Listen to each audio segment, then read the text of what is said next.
So we'll be starting the last session on the particular lecture schedule.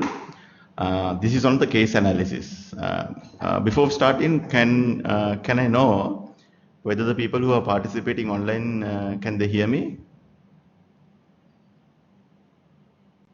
Mr. Edirisingha or Miss, I don't know. Can you all hear me? Okay, Kinane. Vithanage as well. If you could hear me, please confirm.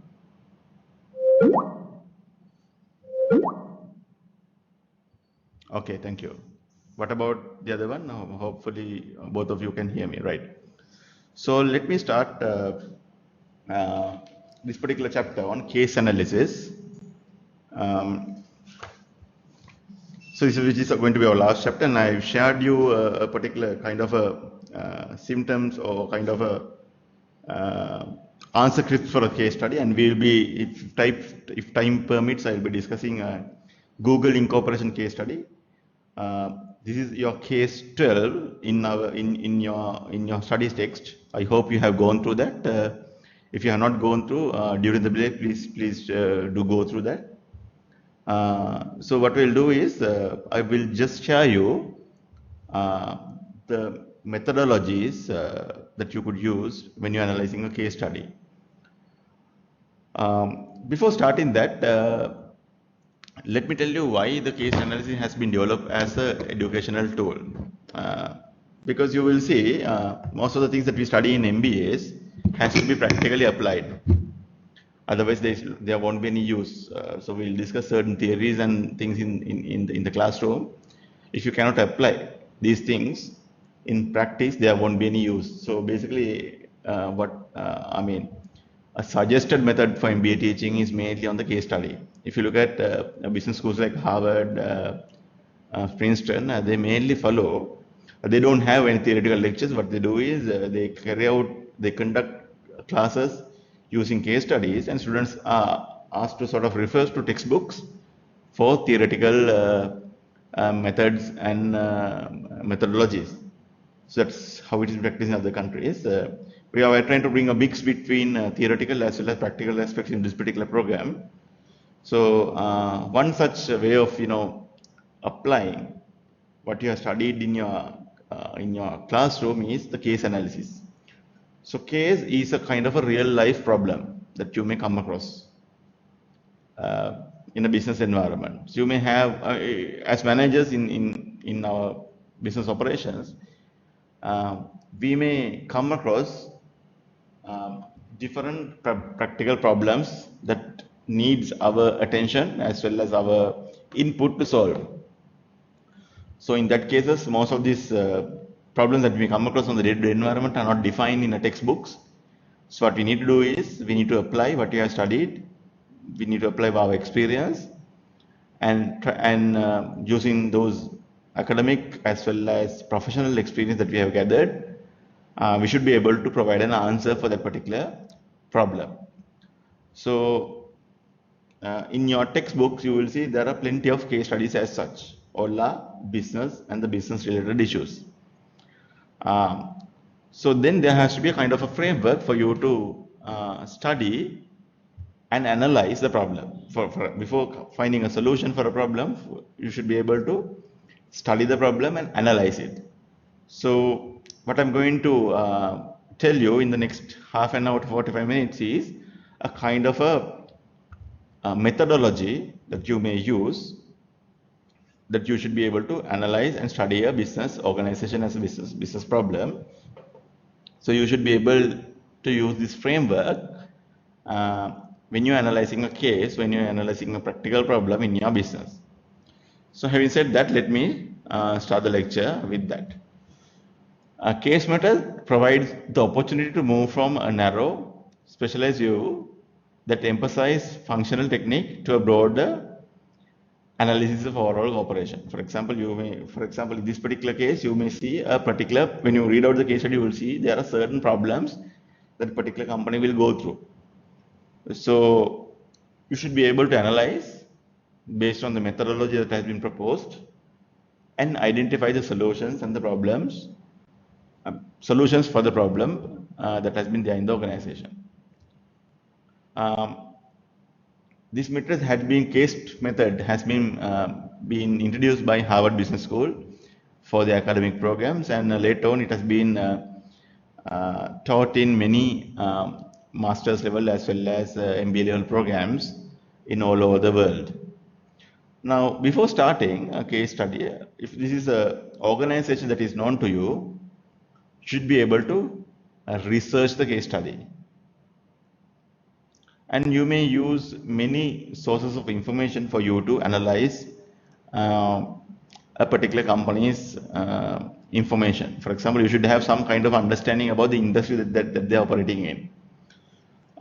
You may refer to company's annual report, press release, media briefings, investor reports, then credit rating reports, things like that for you to have a background about the organization, about the business that they are operating in. So that's the first step that you should develop. Should be able to be familiar with the business and the industry that they are operating in. If you already have some experience in that particular industry, it will help you to understand the business better. And in that case, you may come up with more practical solutions to the problem in hand. I'm pretty sure, I'm sure you have gone through the ratio analysis technique. This is a technique called ratio analysis in finance. I'm sure you have gone through that under the financial statement analysis in your lecture series, probably in a different part of this particular program. One way of analyzing a case is to carry out this financial analysis. Should be able to get the financial statement for last 3 to 4 years, and should be able to analyze your company based on, you should be able to carry out a ratio analysis and should be able to conclude the financial stability of the company that you are trying to analyze. So having said that, we'll be using mainly different types of ratios. So we will analyze the liquidity position of your company using set of liquidity ratios. You may analyze the profitability of the company using profitability ratios. Then there is something called activity ratios. We call it operating ratios. Then you may analyze the company's leverage or the capital structure using the leverage ratios. So you may use the knowledge that you have gathered during your financial statement analysis for case analysis, for case study, or whatever the company that you are trying to analyze. You should be able to apply that knowledge that you have gathered using your financial statement analysis. So if you look at the liquidity ratios, there are different types of ratios. Current ratio is the most common one. It will tell you how many liabilities are there, how many current liabilities are there to settle one current asset. So this ratio has to be greater than 1. We call it current ratio. And there's something called quick ratio. I mean, there what you look at is you take out the inventory from the current asset and see compared to liabilities how it is performing. And there is another ratio called inventory to net working capital. Inventory as a percentage of your current asset, how big your inventory is. So it's a measure of inventory balance. I mean, some companies have very high level of inventory and some company has very low level of inventory. So out of your net working capital, what is the percentage of inventories what is being measured here? Then there's something called cash ratio. Cash plus cash equivalent divided by current liabilities. This measures the extent of which the company's capital is in cash or cash equivalent. So basically it measures if you need to settle your current obligations, how this current obligation can be paid from the cash or cash equivalent. So these are known as liquidity ratios. So the first two ratios, actually current ratios as well as the quick ratios, are the mostly used one, whereas the other two ratios are also quite useful. So these 4 ratios, by evaluating these 4, you should be able to comment on the company's liquidity position. Then there are different types of profitability ratios. The first being the net profit margin, net profit after tax divided by net sales. So this is being expressed as a percentage of your sales. This shows how much after tax profits are generated by each dollar of sales. Then there's a gross profit margin, sales minus cost of goods sold, being expressed as a percentage of your net sales. So it indicates the total margin available to cover other expenses, such as operating expenses, in order to gain a profit. So basically, net profit is the first level of profitability that you maintain in the company. Then you have something called ROI, net profit after taxes divided by the total assets. That is the ROI, return on investment, which is a kind of a, this is quite familiar term in the business. Then you may calculate the return on equity, net profit after taxes divided by shareholders' equity, and you may calculate something called earnings per share. So basically, if you divide your net profit after tax after preferred stocks, you may divide it by the number of shares, then you may come up with something called earnings per share. Those are profitability ratios. So by evaluating these profitability ratios, you'll be able to comment on the company's profitability, how good the company is managing its profitability. Then there are operational ratios, the activity ratios. The first being the inventory turnover, how good you are moving your inventory. The same thing that can be gathered by something called calculation days of inventory. How many days of inventory do you maintain at a given time? Then net working capital turnover, asset turnover, how good you are converting your assets into turnover. Then you have fixed asset turnover, how you are converting your fixed assets into sales. Then the average collection period will tell you from your debtors or from your receivables how good you are converting your receivables into cash. Account payable period, how good are you settling your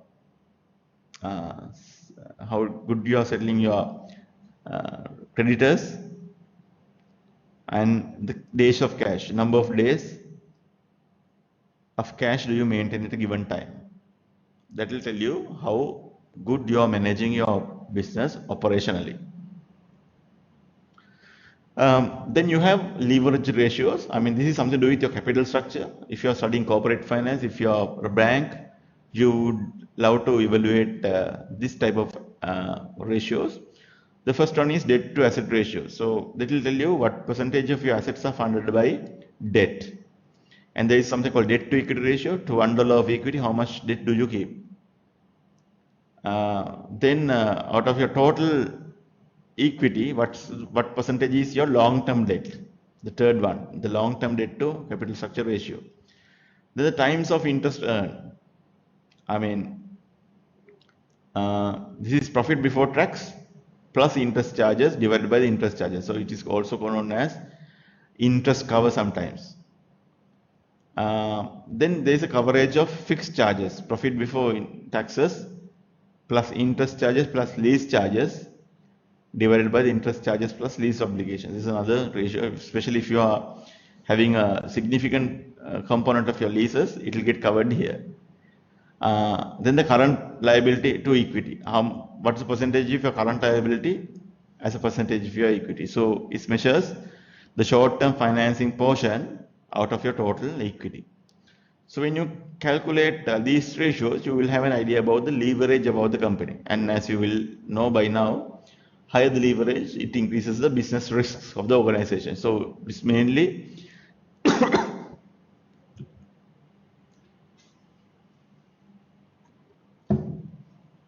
this ratio will provide an understanding about how risky your business is. Then you will have some other ratios such as price to earning ratio. These are mainly looked at by the investors. Dividend payout ratio, again, mainly looked at by the investors. Dividend yield, again, what is the percentage of yield that you are earning out of the dividend is also being measured by the investors. We call these as investor ratios. These are the ratios that are being looked after by the investors. Okay, so when analyzing financial statement, you need to be careful. One thing is that you need to look at the company's accounting policies. And also, one thing to note is that you need to analyze the historical income statement, the balance sheet. The moment you do that, it will always reflect you the historical picture, not the future. So most of the business decisions are made on the future, whereas by analyzing historical data, sometimes it may give you some misleading information. That is something you need to look at. Then once you compare your historical income statements or the balance sheet, you need to compare it against over a time period. I mean, you don't have to go 10 years, but my recommendation is to go at least for about 3 years, which is good enough. Sometimes even 3 years is sometimes long enough because business environment is so dynamic in the modern day. And also, you need to adjust for inflation because sometimes certain expenses are inflation driven. So you need to adjust these statements for inflation. Again, you need to go through the notes to the accounts and see whether there are material changes to accounting policies and the principle. So you need to be careful, especially when you are analyzing the financial statement, because it could lead to some misleading information, especially when you need to look at the provisions. In the accounting statement, you will see provision for bad debts. It may be adjusted favorably, sometimes you may adjust adversely. So you need to really look at this type of provision for doubtful debts, provision for inventory, provision for impairments, things like that you need to study carefully. Your profit may significantly vary depending on the type of provision that you use. And always you need to ask for if you don't have a clarity on the provision, you should ask for a policy on or the uh, rationale of allocating certain provisions at certain time of the year. So sometimes you may create profits, sometimes you may destroy profits simply by having provisions. So you need to be really careful in analyzing the provisions of the financial statements. A common size statement is another technique that may you use. What is meant by the common size statement is that you express all your expenses as well as profits as a percentage of your net sales. So you compare everything at 100%. So it'll help you to identify uh, deviations quite faster, because the moment you express everything as a percentage of your sales, you will realize what are the outliers.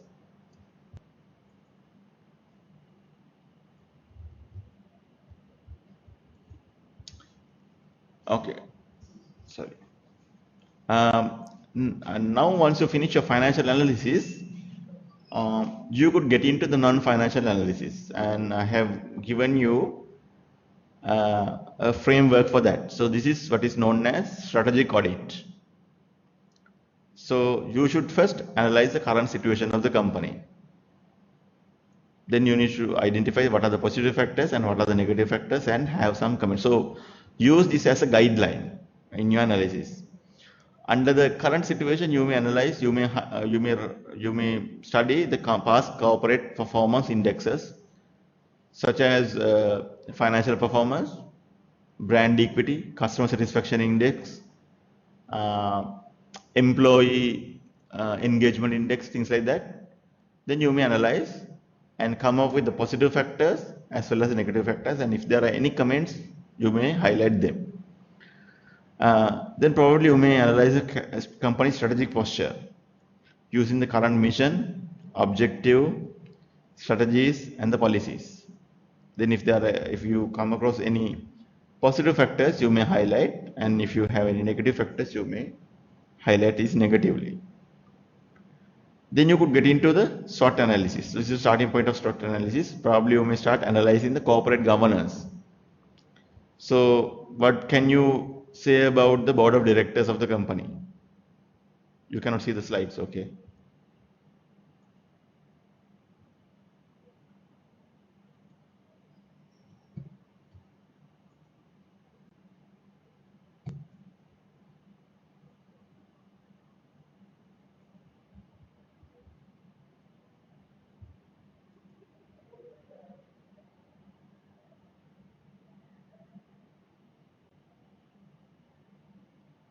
How about now?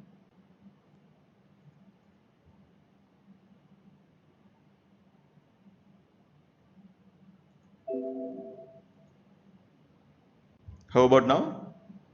Can you see the slides now?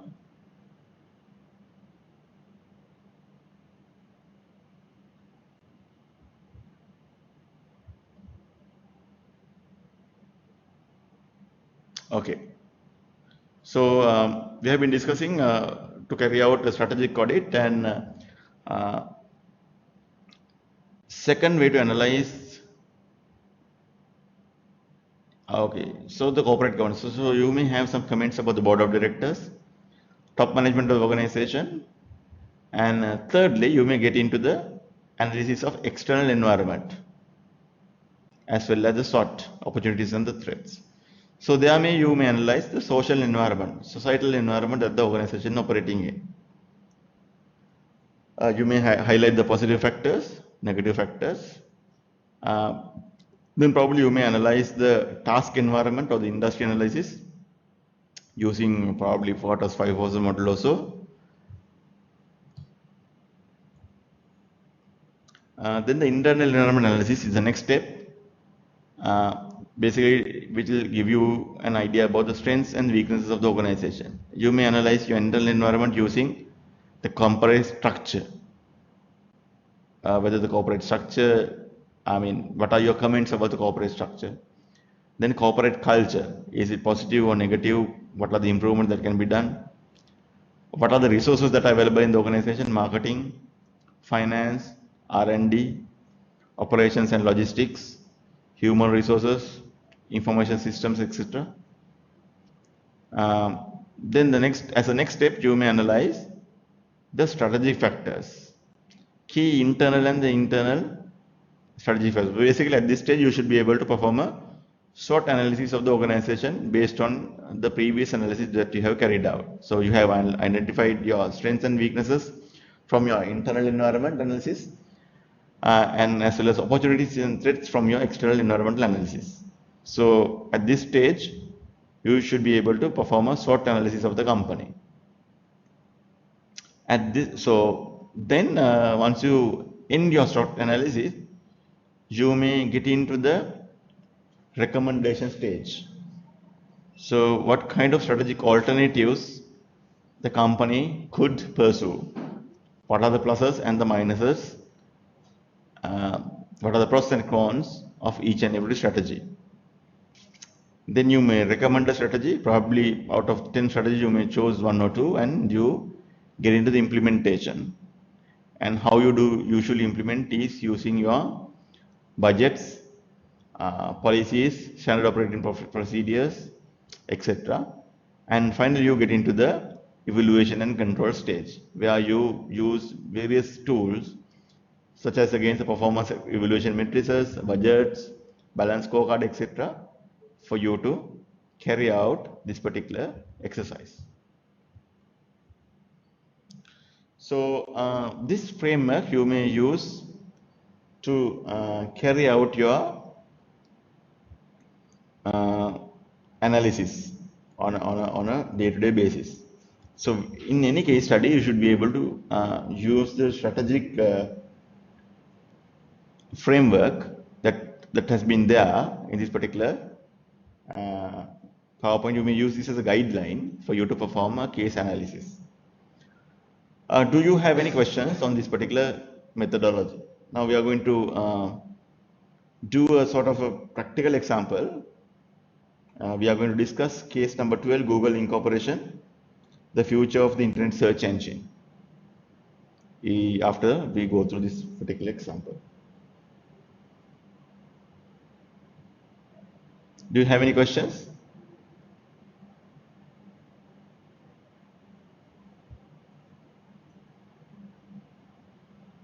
Okay, so have you all gone through case study 12, Google Incorporation? Or do you need more time to go through that? Can I give you about, have you all gone through? Yes or no? No. Okay. So I'll give you 15 minutes for you to go through the case study. Right? Do you have the case study with you? Not what I have shared, but I have given you the answer, kind of answer. Case study 12 is in your textbook, Google Incorporation. Do you have that with you? Those who are online, Those who have the case study with you all? Okay, so now it's 1:45. I'll give you 15 minutes to go through. It's not that difficult. So you should be able to finish the reading of the case study end to end within about 10-15 minutes time, right? So just go through. You don't have to do any calculations. Just go through the case study, and we will start this session around 2 o'clock. So we should be able to discuss together. And I recommend those who are joining online as well as those who are in the classroom to join actively to the discussion this particular case study. Can you all join online? Can you come on online so others could also see? Do you have the facility to join online? So I recommend two of you to also to join online so we can have a discussion, kind of a dialogue online. So, okay, so we'll reconvene around 2 o'clock, and so you should be able to go through the case study and be prepared.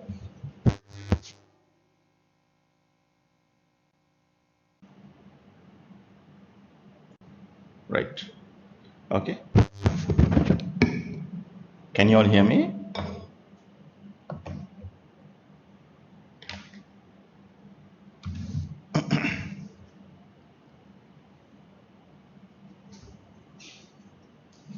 Right. So, hope you have gone through the case study, Google Incorporation, the future of the Internet search engine.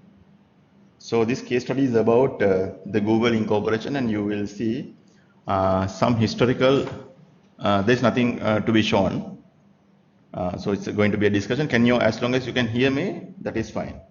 So there's no presentation or video as such. You need to refer to your case study that has been there. So I'm going to take you all through how to analyze a case study. So if I were sort of give a summary on the case study, the case abstract. So this Google was founded by one Mr. Larry Page and Sergey Brin in 1995. So then actually they initially got $100,000 from Sun Microsystems, and so basically they sort of immediately grabbed the market share in the internet sector, being a better search engine than its competitor. So you would probably know another search engine would be Yahoo, for that matter. So if you look at the Google's mission, it says their mission is to organize the world's information and make it universally accessible and useful. See how they have defined their mission statement. Their mission is not to be a search engine or something like that. Their mission is to organize the world's information and make it universally accessible and useful. Right? So basically, basically they want to arrange the information and make it universally accessible and useful to the end users.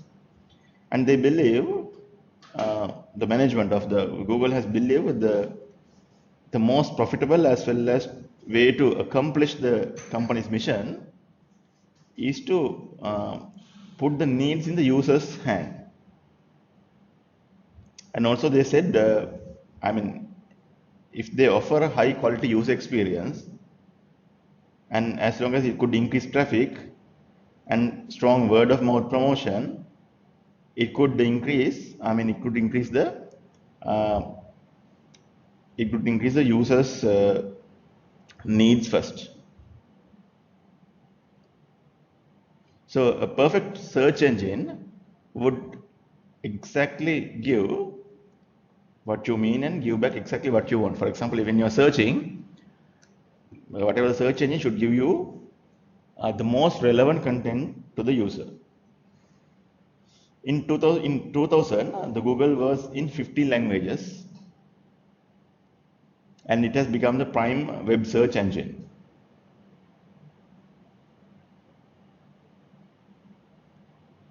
And also in 2002, Google released AdWords, which is a more of an advertising platform.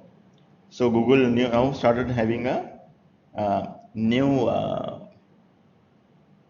Google was having a new sort of revenue stream coming from the advertising, which is known as AdWords. By 2010, Google was seen as a global leader in technology that was focused on ways people obtain information. Simply by its growth and product and application development, the company had one of the strongest brand recognitions in the world. There were three primary groups served by Google: users, advertisers, and the Google network members and the other content providers. So users gained the ability to find information quickly and easily on the internet. Advertisers provided 97% of the revenue for Google and gained cost-effective online and offline ads to reach their target market as determined partially by the internet click history. Now, one of the Google's business model is that when I search something, they will understand my preferences. According to that, they will show me the most desired advertisement. So from that way, they are earning money. And finally, Google network members gain access to AdSense, which allowed for multiple consumer contacts and revenue sharing among the companies. So basically, this is the kind of a abstract of this particular company.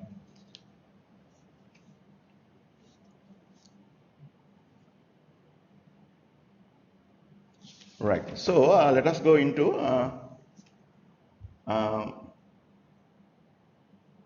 our strategic audit module.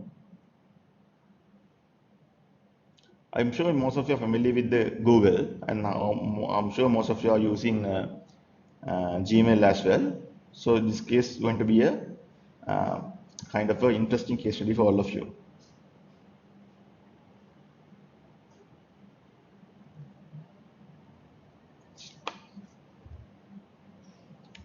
Okay, so let's get into the analysis. The first, if you get into my presentation,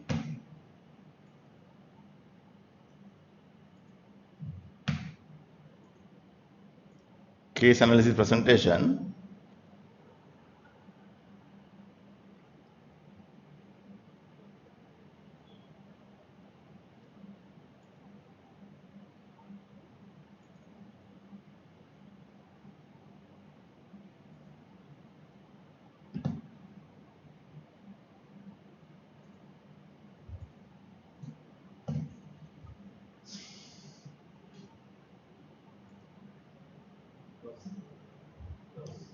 sorry, this one close. Okay, right. So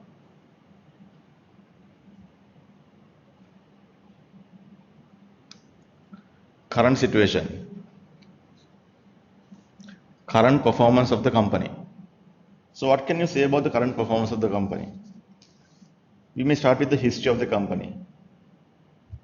So if you sort of asked to write about the brief history about the Google, you may indicate that Google started by Larry Page and Sergey Brin in 1998, and it has been founded with $100,000 investment from Sun Microsystems. So you may highlight certain milestones the company has gained over the period of time. They released Google AdWords in 2002. They went public in 2004. Then the company introduced Gmail in 2006. Then the company acquired YouTube in 2006, at the same year that they went on they introduced Gmail. They acquired a company called DoubleClick, and the company introduced a application called Google Docs for educational applications in 2009.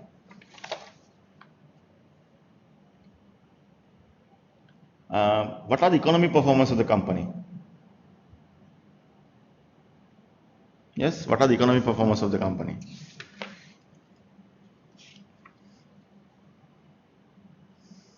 Yes, what can I say about the economic performance of the company?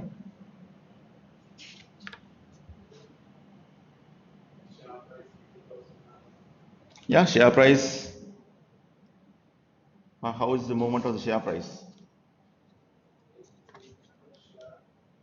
Yeah, the price of a Google went from $83 to $600. And what percentage of advertising, I mean, what percentage of revenue comes with advertising? Roughly 36%. So likewise, you should be able to highlight certain uh, performance in the economy.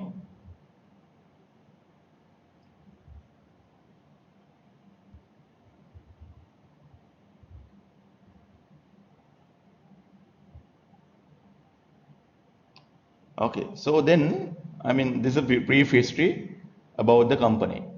So then let us discuss the strategic posture of the company. What is the current mission of the organization?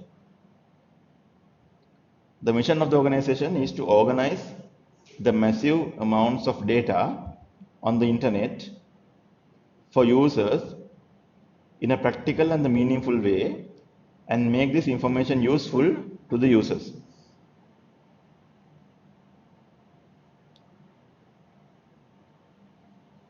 Objectives are A. To be the world's largest provider of organized data. B. Improve the methods people obtain information.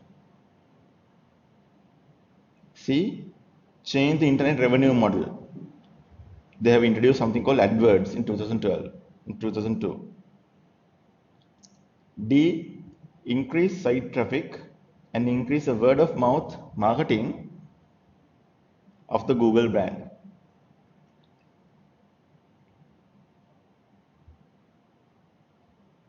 And finally, to create a high quality user experience.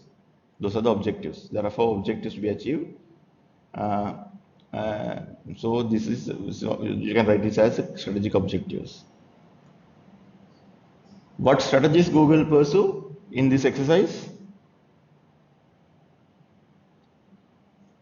Yeah, retain top talent in the competitive landscape, because the human resource is the key. So they created an innovative environment where management was transparent, as well as salary increases as well as bonuses to the employees.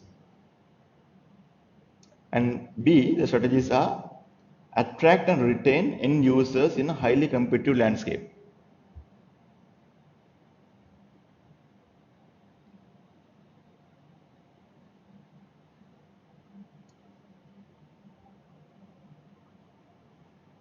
And C, attract and retain top content providers.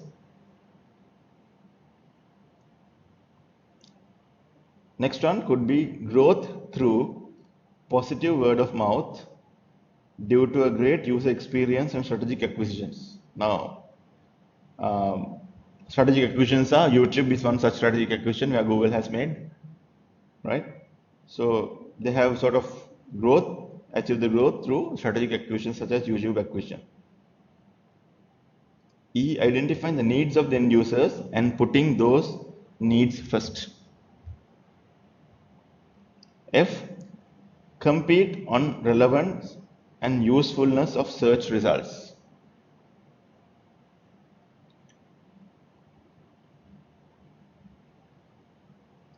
G, strong brand recognition and brand identity. So these are some of the strategies that Google may use. So what are the policies? Again, identify the needs of the end user and put those needs first. Organize and make data useful for end users. So that is the strategic posture of the organization. You may write about the mission, objectives, strategies and the policies of the organization. Then let's start the corporate governance. You should start with the board of directors. So what's the size of the Google board? How many members are there? Yes. How many board members are there at Google? There are 9 members in total. Who is the chairman? Eric Schmidt is the chairman of the organization. And so there are 3 internal members as well as 6 external members of the board. And you will see the details of the board members in Exhibit 3. Then the company is a listed company where the stock is publicly traded. And you may have the details of the board of directors, 9 board of directors in the uh, in the annex or Exhibit 3. Then what about the top management? Who is the CEO? So CEO Eric Schmidt is functioning as the CEO as well as the chairman of Google. He helped the Google to grow from the startup phase. And he is also coming as from the Sun Microsystem. He was a former CTO at Sun Microsystems and the president of Sun Technologies Enterprises. Sergey Brin. He is one of the co-founders and he is the president of the technology.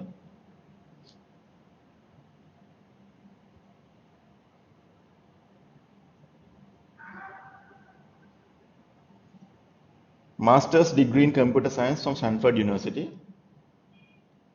See, bachelor's degree with high honors in mathematics and computer science from University of Maryland at College Park. So, can you get some other details about other board members of the organization?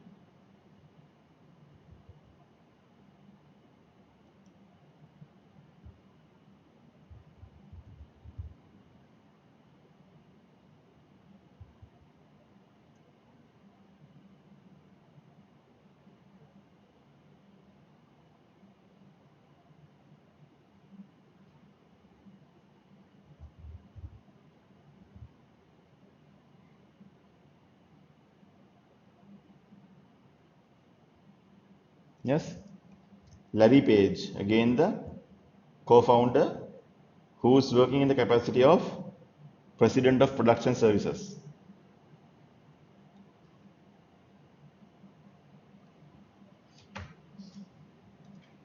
Master's degree in computer science from Stanford University, Bachelor of Science degree in engineering from University of Michigan.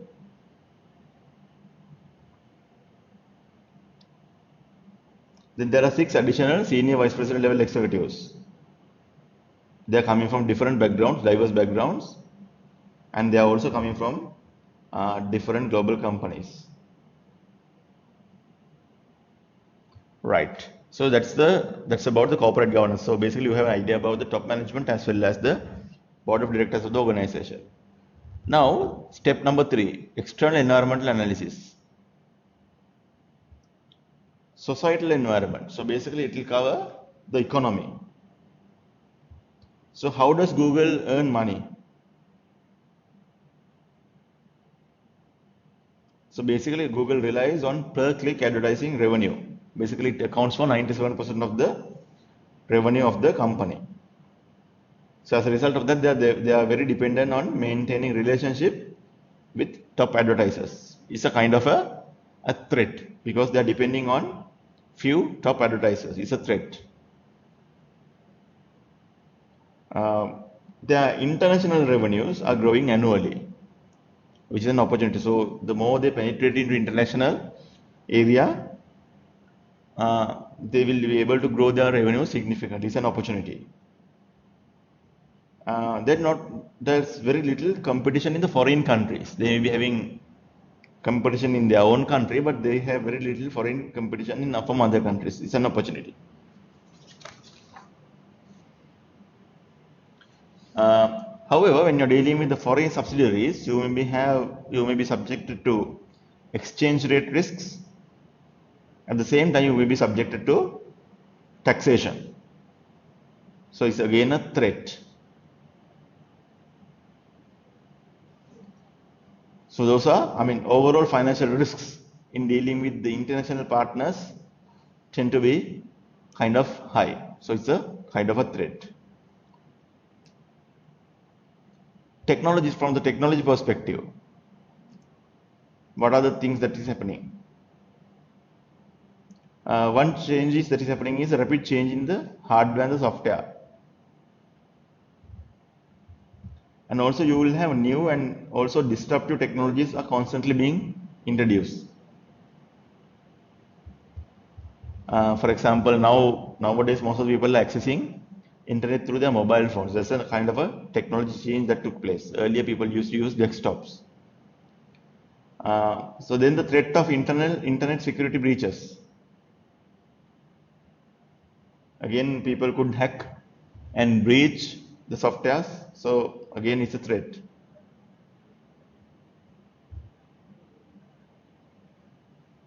So those are the changes that takes place in the technology front. Political and the legal front. So potential monopoly claim as industry grew and consolidated. So one could argue that Google is a monopoly, so there may be anti-monopoly rules that may be applied to Google.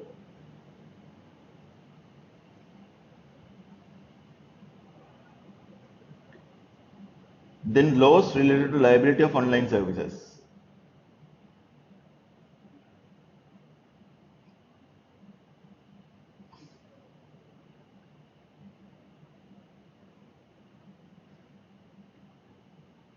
And also many US and international laws restrict the collection of personal data.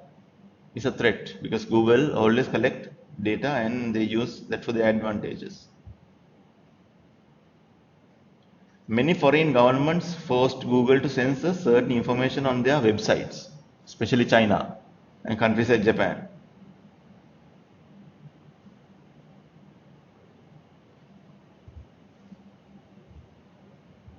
Coining of Google as a term to search for information. For example, if you want to there's something we say, just Google it and see. So it will become a more of a generic term than a brand name. So it could ruin the Google's brand name. So from the socio-cultural perspective, uh, what are the uh, things that may come across? So one opportunity in the market is that increased dependence on the internet for information. People are increasingly using internet for information requirements. So it's an opportunity.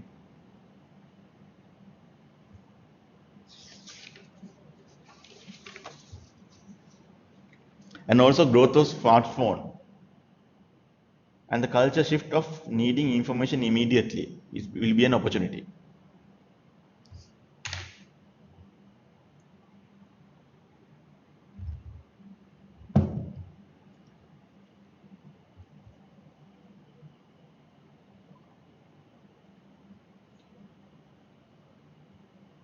Then let's get into the task environment. So there are 5 forces that we need to evaluate. Let us first start with the threat of new entrants into this industry. So this industry is dominated by 3 major players with massive financial and operational resources. So basically Yahoo is there, Google is there, Firefox is there. So all three are 3 major players with massive financial and operational resources. So the threat of new entrants is kind of low. Even though it is very easy to create a website, it's difficult to create the algorithm to use the search for information. It's a very complex algorithm that they use. So as a result of this, again the threat of a new entrant is to this particular business is low.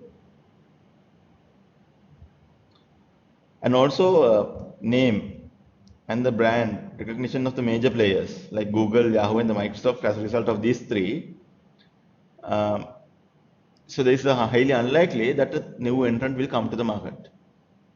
But we would know that there is a fourth player in the market which is known as Firefox. Right? So Google, Yahoo, Microsoft has been the dominant players. Right now, there is something called Firefox, which is also gaining market share. So we cannot simply eliminate the risk of market share.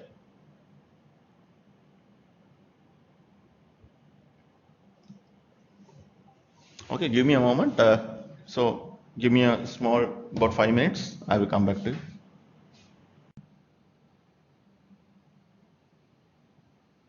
So there's no cost for the users to switch between the search engines. So that is another reason why the bargaining power of the users are quite kind of very high. Now, however, having said that, Google does a trick. Now they have introduced a web browser called Chrome. I don't know how many of you are using.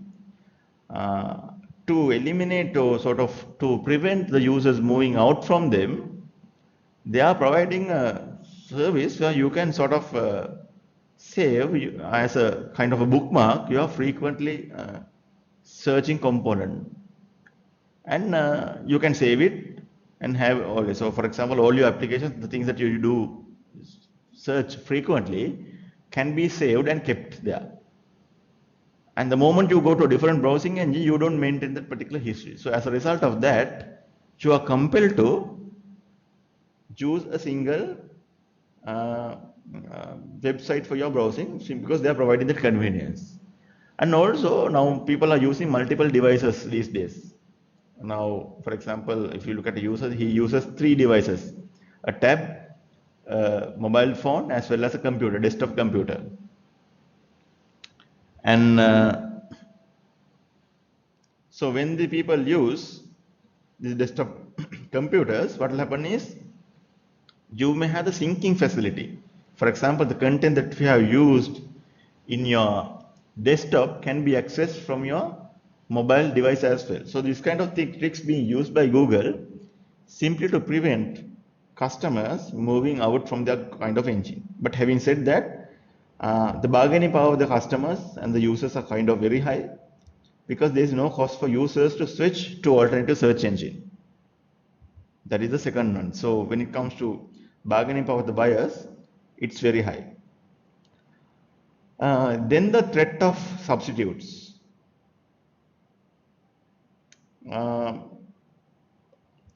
One area is that many websites are free to use that can be provide information.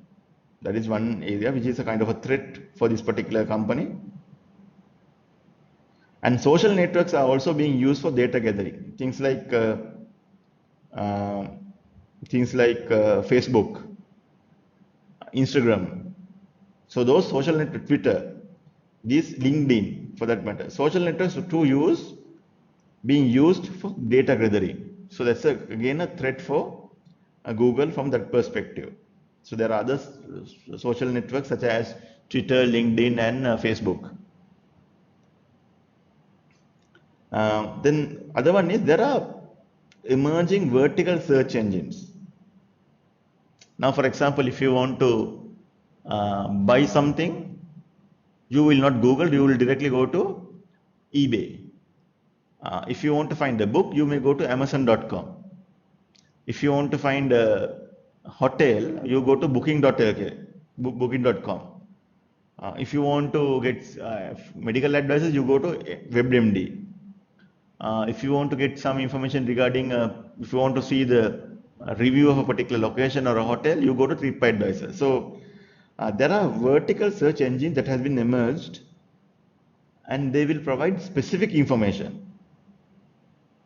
And Wikipedia is one such example. If you want to know something, you go to Wikipedia rather than going to Google. So you will directly get into Wikipedia. So the emergence of vertical search engines also do provide competition for very specific type of information. That is one area to look at. And again, another threat is that because the revenue model is based on advertising and the number of clicks that they make. So advertisers also do use different options. They use digital advertising. They use various other vertical websites for the advertising, as well as they use general advertising such as billboards, radio, media, things like that, traditional media as well. So the overall threat of substitutes are high. There are substitutes available for a company like Google. Can you all hear me, those who are online? Because there was a power interruption.